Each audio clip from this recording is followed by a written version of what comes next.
موظفة استقبال مكالمات بتوصل لها مكالمة من ضحية مخطوفة من شخص غامض وغريب. ومن غير ما نطول عليكم يلا بينا نشوف أحداث فيلمنا النهاردة. بيبدأ فيلمنا مع بنت اسمها أجنس وهي في شغلها في غرفة تبديل المكالمات المشتركة، وبتكون حاسة بالملل لأنها بتشتغل لوحدها طول الوقت في توصيل مكالمات الناس ببعض وهي وحيدة، لحد ما بيجيلها اتصال من واحدة مسنة اسمها مارشيل بتطلب منها تساعدها، وبيكون باين على صوتها إنها خايفة من حد، وبتطلب منها أجنس تهدى وتديها رقم التليفون اللي بتتكلم منه أو العنوان اللي موجودة فيه علشان تقدر تساعدها وتعرف الشرطة مكانها. ولكن مارشيل ما بتكونش حافظة الرقم وناسية المكان اللي هي فيه بسبب خوفها، وبتسأل بنت جنبها اسمها جين عن العنوان، ولكن في شخص بيدخل عليهم وبتسمع أجنس شخص بينادي على اسم مارثا وبتنتهي المكالمة، وبتحاول أجنس تتصل بالرقم تاني ولكن مفيش حد بيرد عليها، وما بتكونش عارفة الرقم لأن الاتصال كان من خط مشترك مش خط أفراد. فبتتصل أجنس بصديقتها بيتي في مركز الشرطة وبتبلغها بالمكالمة وبتطلب منها تساعدهم، وده بيكون صعب لأن طبعا مفيش أي بيانات عنهم. وبعد شوية بيتصل فرانك حبيبها وبيكون فرحان لأنهم أخيرا هيقدروا ياخدوا سكن يتجوزوا فيه، وبتفرح أجنس هي كمان ولكنها بتكون لسه قلقانة بسبب المكالمة. وبيلاحظ فرانك قلقها من صوتها وبيعتقد إنها متضايقة بسبب الشخص اللي على طول بيضايقها باتصالاته المزعجة، ولكنها بتحكيله عن اللي حصل في مكالمة مارشيل فبيطمنها وبيحاول يفهمها إنها ممكن تكون مكالمة هزار مش أكتر. وبعد شوية بيجي اتصال جديد لأجنس ولما بترد عليه بيكون شخص بيهزر فبتتضايق وبتنهي المكالمة، وبيجيلها اتصال جديد وبتكون بنت خايفة وبتقول كلام مش مفهوم فبتسألها أجنس عن اسمها، ولما بتعرف إن اسمها مارثا بتعرف إنها هي اللي سمعت اسمها في المكالمة الأولى مع مارشيل، وبتفضل مارثا تقول إنها حاولت تمنعه وحاولت تنقذهم ولكنها فشلت، وبتطلب منها أجنس تديها العنوان اللي موجودة فيه بسرعة علشان تخلي الشرطة تساعدها، ولكن بيجي شخص وبينهي المكالمة قبل ما مارثا تقول أي حاجة. وبتتصل أجنس ببيتي مرة تانية وبتطلب منها تطلب مساعدة زميلها جيسون ويعرفوا مين الأشخاص اللي اسمهم مارثا في منطقتهم، ولكن للأسف بيكون جيسون مش موجود لأنه خرج من الشغل بدري. وبتعرفها بيتي إنها تحاول توصل لها وبتنهي المكالمة، وبتفضل أجنس متوترة لحد ما بيتصل بيها الأب ماكنزي وبيسألها لو كانوا حددوا الميعاد اللي هيعملوا فرحهم فيه، فبتعرفوا إنها تبلغوا بالميعاد لما يتفقوا عليه مع عيلتهم. وبيتصل بيها فرانك تاني وبيقول لها إن والدته اختارت الكنيسة اللي هيعملوا الفرح فيها ولكنها بتقوله إنها لازم تكون كنيسة كاثوليكية علشان والدها ما يزعلش، وبتكون حاسة بالحزن لأن صديقتها المقربة مش موجودة ومش هتكون وصفتها في فرحها. ولكن فرانك بيهديها وبيقول لها إن اللي حصل لها ما كانش ذنبها وإنها ما ينفعش تفضل عايشة وهي حاسة بالذنب طول الوقت لأن اللي حصل لصديقتها كان خارج عن إرادتها، وبيقول لها إنها لو كانت تقدر تنقذها كانت هتعمل كده من غير تردد.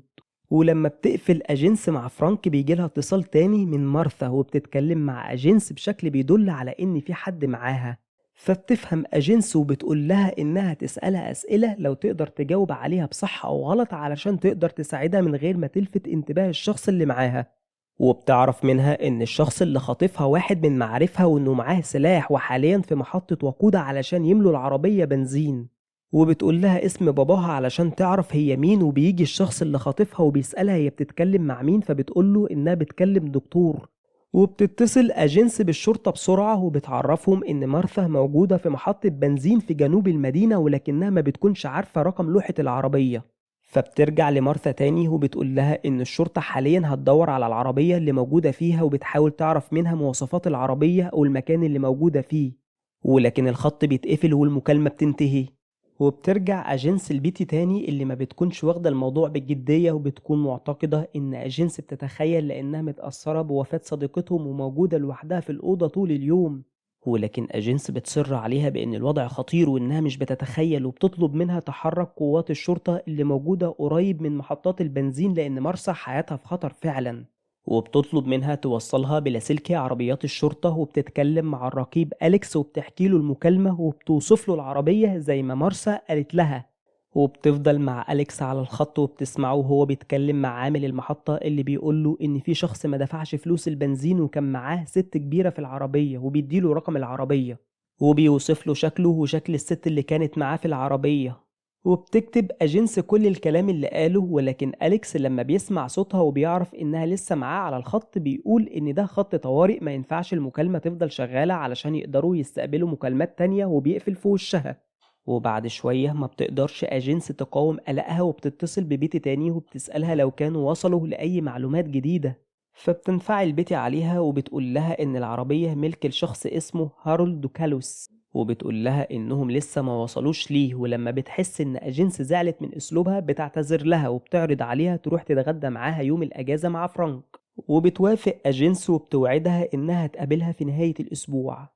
وبتعتذر لها بيتي لأنها ما كانتش معاها وقت وفاة صديقتها. وبتكون أجنس لسه حاسة بالذنب تجاهها وبتشوفها طول الوقت، وبتضطر بيتي تقفل وترجع للشغل. ولما بتقفل بتروح أجنس تدور في الملفات اللي عندها وبتوصل لرقم البيت اللي وصل لها منه المكالمة الأولى، وبتتصل بيه وبترد عليها نفس الست اللي كلمتها المرة الأولى، مارشيل، وبتكون لسه خايفة. وبتقول لأجنس إن اللي خطف مارثا هو فني الصيانة، وإن مارثا كانت ممرضة والتر جوزها. وبتقول لها إن جوزها كان في البيت ولكنه كان نايم لأنه مريض، ومارثا كانت بتهتم بيه وبتحفظ أجنس كل المعلومات اللي عرفتها علشان تبلغها للشرطة. وبتطمن مارشيل إن كل حاجة هتكون كويسة، وبتطلب منها تكلمها تاني لو حصل أي حاجة جديدة، وبتوعدها إنها تبعت لها شرطيين يتأكدوا من سلامتهم. فبتشكرها مارشيل وبيقفلوا. وبتتصل أجنس ببيتي تاني في مركز الشرطة، ولكنها بتنفعل تاني لأن أجنس بتتدخل في شغلهم، وبتقول لها إن دي وظيفة المحققين مش وظيفتها هي. وبتحاول أجنس تفهمها إنها بتحاول تساعدهم لأنه شخص خطير، ولو تعاونوا مع بعضهم هيقدروا يقبضوا عليه بسرعة. ولكن بيتي ما بتديهاش أي فرصة تتكلم وبتقفل في وشها من غير ما تسمع المعلومات اللي عرفتها. وبتحاول أجنس تتصل بفرانك ولكنه ما بيردش، وبعد شوية بيجيلها اتصال جديد من واحدة بتبلغ عن شخص واخد واحدة معاه بالإجبار للكنيسة، وبتكون فاكرة إنه لص، وبتطلب منها توصلها بالأب ماكنزي وبتعرفه اللي حصل. وبتقول لهم إن في آثار دم على شعر الست اللي كانت معاه، وبتطلب تتصل بالشرطة. ولكن لما بتتصل بالشرطة بياخد عامل الصيانة التليفون وبيكلم أجنس وبيحذرها ما تحاولش توصل له أفضل لها، وبتطلب منه أجنس ما يأذيش مارسا، وبتقول له يسلم نفسه للشرطة. ولكنه بيقفل في وشها، وبيتصل فرانك بيها وبتطلب منه يروح بنفسه لبيت هارولد اللي خاطف مارسا علشان تقدر تساعد مارسا لأن بيتي رافضة تسمعها. وبتقول له إنها مش عايزة تساعدها، وبيكون فرانك متردد ولكنه بيوافق علشان بيحس إنها لو ساعدت مارسا شعورها بالذنب تجاه صديقتها هيروح وهيخليها مبسوطة. وبتتصل مارشيل بأجنس مرة تانية وبتكون خايفة لأن الباب بيخبط، ولكن أجنس بتطمنها وبتقول لها إنهم الشرطة وبتطلب منها تفتح لهم الباب. ولما الشرطة بتدخل البيت بيلاقوا دم على إيد مارشيل، وبيكون دم جوزها اللي مات مطعون، وهي مش مدركة إنه مات. فبتحس أجنس بالذنب مرة تانية وبتكون مش عارفة تفكر تنقذ مارسا إزاي. وفي نفس الوقت بيجيلها اتصال من مارثا تاني وبتعرفها إن هارولد دخل لمطعم تايس، وبتطلب منها أجنس تهرب منه، ولكنها بتقول لها إنها لو عملت كده هيقتلها. وبيرجع هارولد وبياخد منها التليفون وبتسأله أجنس هو ناوي يعمل إيه في مارثا، وبتحاول تستدرجه بالكلام علشان تعرف هو واخدها لفين، وبتطلب منه يسلم نفسه علشان تساعده وإلا هيتسجن. ولكنه بيرفض. فبتتصل أجنس بالمطعم مرة تانية وبتطلب منهم ما يخلوهوش يمشي، ولكنه بيكون خلاص اتحرك. فبتبلغ الشرطة بأنه كان في المطعم. هو بيوصل فرانك للعنوان اللي أجنس قالت له عليه، وبتطلب منه يدخل للبيت علشان يلاقوا أي دليل يوصلهم بهارولد، وبتطلب منه يوصف لها أي حاجة شايفها قدامه ويدور على أي حاجة ممكن تكون مهمة وتساعدهم يوصلوا له.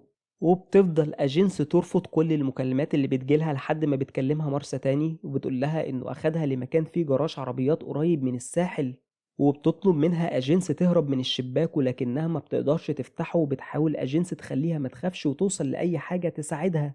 وبتكون مارسا مش شايفة كويس لأن الجو ضلمة، ولكنها بتقدر توصل لمضرب جولف حديد وبتطلب منها أجنس تضربه بيه وتاخد السكينة اللي معاه، ولكنها بتكون خايفة. فبتفضل أجنس تتكلم معاها علشان تهدى، وبتعرف إن كان عندها 2 إخوات ولاد ولكنهم للأسف ماتوا في الحرب. ولأنها متأثرة بيهم اشتغلت ممرضة بتساعد المسنين وبتهتم بيهم وبتخرجهم كأنها بنتهم. ولما بيكون هارولد قريب إنه يدخل بتوعدها أجنس إنها تفضل معاها على الخط، وبتشجعها إنها تضربه لأنه يستاهل. وبتسألها مارسا لو كان والتر كويس بعد ما خرجت الأجزاء الصغيرة اللي كانت في بطنه، فبتفهم أجنس إنها مضطربة نفسيا وإنها هي سبب وفاة والتر، ولكنها ما بتقولهاش إنه مات. وفجأة بيدخل هارولد وبتنتهي المكالمة، وبتتضايق أجنس وبترمي كل حاجة قدامها على الأرض. وبيجيلها اتصال من فرانكو بيقول لها إن هارولد كان بطل سابق في الحرب وفي صور ليه كتير مع مارثا، وإنهم كانوا على علاقة مع بعض، وبيقول لها إنه لقى عنوان لملعب جولف قديم في بيته.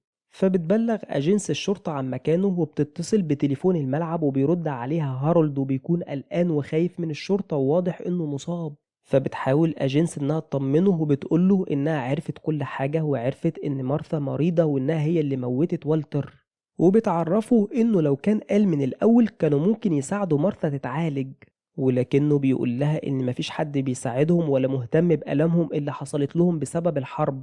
فبتسأله عن مكان مارثا ولكنه ما بيكونش عارف هي راحت فين، فبيقول لها إنه فاكرها هي اللي ساعدت والتر مش قتلته، وبيقول لها إنهم كانوا هينتحروا مع بعض. وفجأة بتنتهي المكالمة، وبتتصل مارثا تاني وبتسأل أجنس لو كانت هي اللي قتلت والتر فعلا. فبتحاول أجنس ما تصدمهاش وبتقول لها إن وفاته كانت غلطة مش مقصودة وإنها كانت بتحاول تساعده، ولكن مارثا بتكون منهارة وشايفة إنها قتلته وما تستحقش تعيش. فبتسألها أجنس هي شايفة إيه قدامها، وبتستنتج إنها ترمي نفسها في النهر، وبتطلب منها ما تعملش كده، وبتقول لها إنها ما قدرتش تنقذ صديقتها من الموت على الرغم من إنها كانت تقدر تساعدها، ومن وقتها وهي مش قادرة تعيش، وبتوعدها إنها تساعدها هي.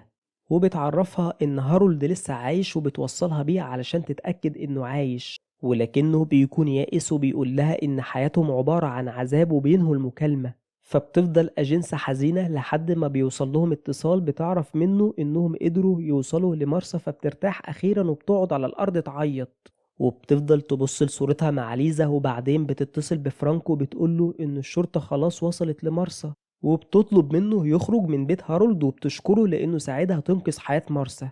وبتقدر تتكلم أخيرا وبتقوله إن حبيب ليزا كان بيضربها وبيسرق منها فلوسها وكان معيشها في عذاب، وإنها كانت حاسة بالذنب إن مفيش مخرج تقدر تنقذ نفسها منه، وإن علشان كل ده هي انتحرت. فبيقنعها فرانك تبلغ الشرطة عن الكلام ده علشان يقدروا يحققوا فيه وترتاح وتبطل تحس بالذنب ناحيتها وتقدر تكمل حياتها في سلام. فبتوافق أجنس وبتتصل ببيتي، ولكنها بتكون شايفة إن أجنس بتبالغ وإن الشرطة عملت اللي عليها وبتقفل في وشها. ولما بترجع أجنس لفرانك بتلاقي هارولد رجع لبيته وهو مصاب، وبيطلب منهم يخلوا جنينة بيته جنينة عامة للناس يزوروها ويتبسطوا فيها ويعيشوا ذكريات سعيدة مع بعض ويهتموا بيها. وبيطلب من أجنس تزورها مع فرانك، وبيقول لها إنها عملت كل حاجة تقدر تساعدهم بيها، وبيودعها. وبيعلمنا فيلمنا إنك لو تقدر تساعد أي حد بحاجة بسيطة حاول تساعده بيها لأنك ممكن تنقذ حياته. ولو عجبك الفيلم ما تنساش اللايك والشير وتفعل زر الجرس، وسيب لنا رأيك في الكومنتات وقول لنا إيه الأفلام اللي حابب إننا نلخصها لك.